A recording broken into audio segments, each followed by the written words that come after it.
there's more substance to grill the Prime Minister on, because of course we're talking about policies that have actually happened, whereas with Keir Starmer at this stage it's still pie in the sky. This is what we plan to do, this is how terrible the other people have been, will be better.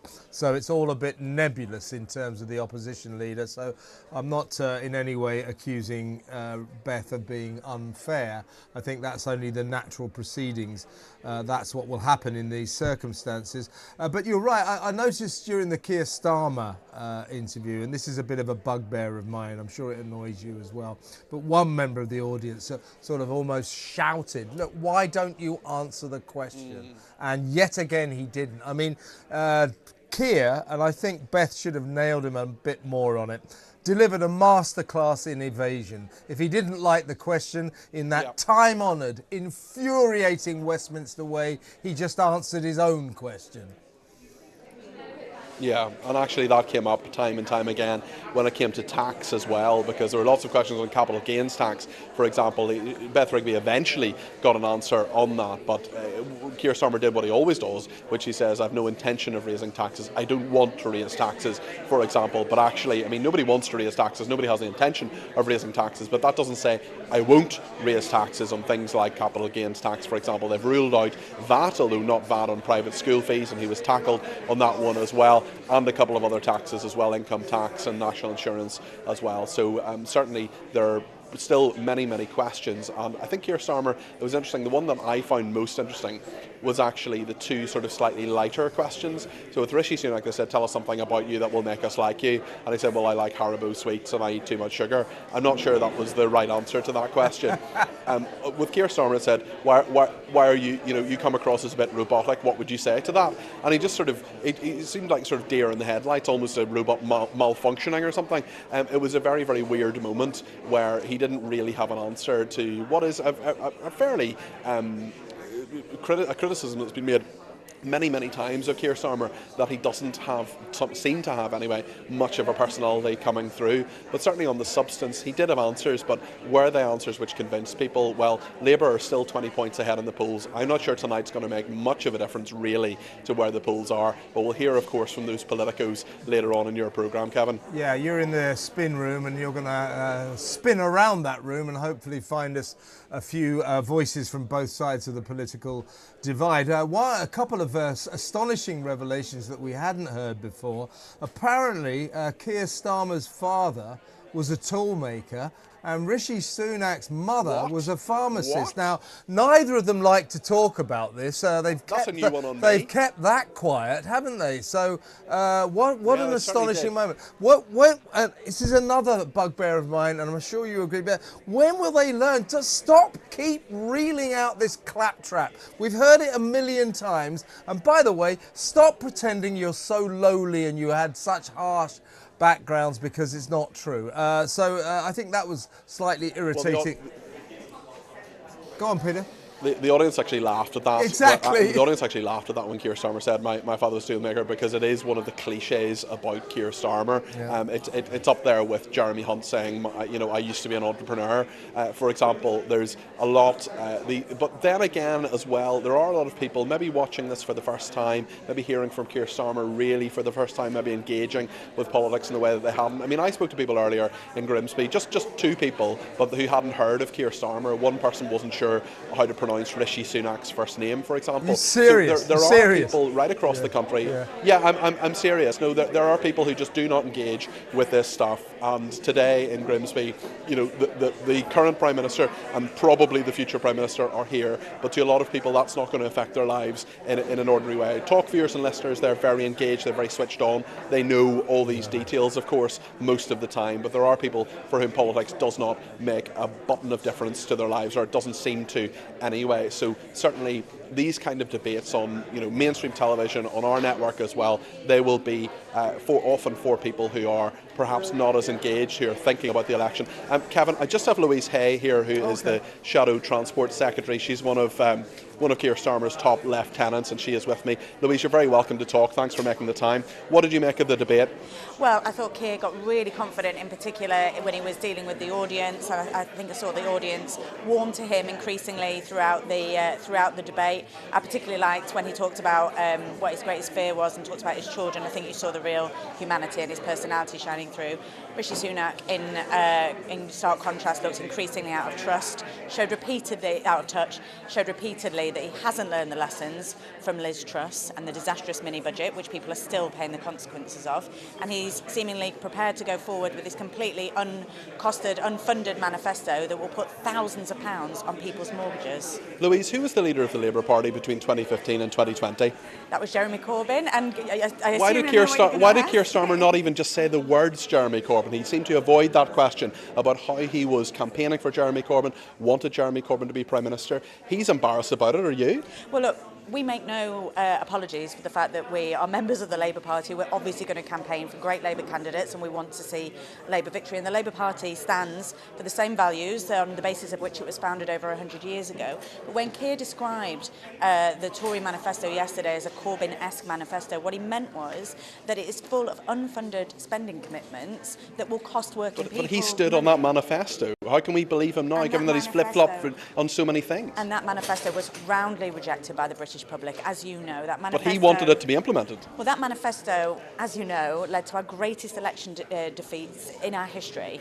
And rather than sticking our fingers in our ears and saying, well, the voters are wrong, that manifesto was great and we want to carry on anyway, we had to listen and we had to learn, and we've learnt those lessons, and that is why Keir Starmer has changed the Labour Party from top to bottom. And tomorrow we will publish our fully costed, fully funded manifesto. In stark contrast, Rishi Sunak has not learned the lessons from less than 2 years ago, when Liz Truss and her disastrous mini-budget nearly crashed the economy, and people are still paying the price with higher mortgages. And the unfunded spending commitments in the Tory manifesto published yesterday will put on average £4,800 on the average person's mortgage. That shows the very stark difference with the offer from the Tories and the Labour Party at this election. I thought Keir Starmer was pretty polished throughout a lot of that performance, but what he really seemed to sort of take a beat and not quite know how to answer the question was how to be less robotic, how to connect with people. Why do you think did the robot malfunction? I don't know. Well, it's a difficult sort of thing to answer, isn't it? When it's a weird question. Robotic, yeah, exactly. It was a bit of an odd question. I've known Keir Starmer. We were both elected at the same time. I know how passionate he is. I know how driven he is, and he's absolutely right that what drives him is service. He came into politics late in his career. He is unusual in a candidate for Prime Minister in that he has already led a large organisation. He has not been in politics all his life. He comes with really relatively unique skills for the Prime Minister to be Prime Minister of this country, and I think the more people are seeing him, the more people want him throughout this campaign. Tomorrow, not far from here in Manchester, you've got the launch of the Labour manifesto. You're the Shadow Transport Secretary. Are you going to fill in all the potholes in Britain? We're going to fill in 1 million a year, so yes. Is that enough? So there are only about 1 million a year, but most importantly, I know what really frustrates people and will frustrate your viewers is that they see their councils coming and patching up, and then they reappear in just a few weeks or months. What we're giving local authorities is the long-term budgets to allow them to resurface their roads properly so that they extend the longevity and they don't have to come keeping and filling in the potholes. All right, well, we'll certainly talk more, I'm sure, about the Labour manifesto when it comes out. That's Louise Haigh there, who is the Shadow Transport Secretary. She will be at the Labour manifesto launch in Manchester tomorrow, Kevin. Actually, Peter, we were talking about the robotic question, and I think the actual words were, how come you're so dull? It was from a member of the audience to Starmer. How come you're so dull and stiff? And then he actually responded to that in a way that people will relate to. He went, oh, cheers.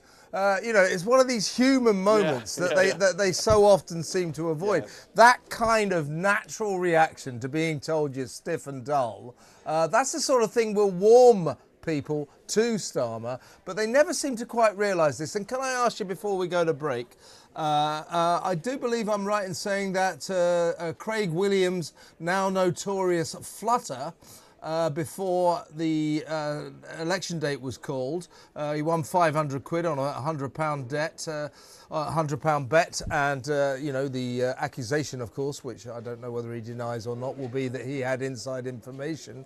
I don't believe that bet came up in any of the questions.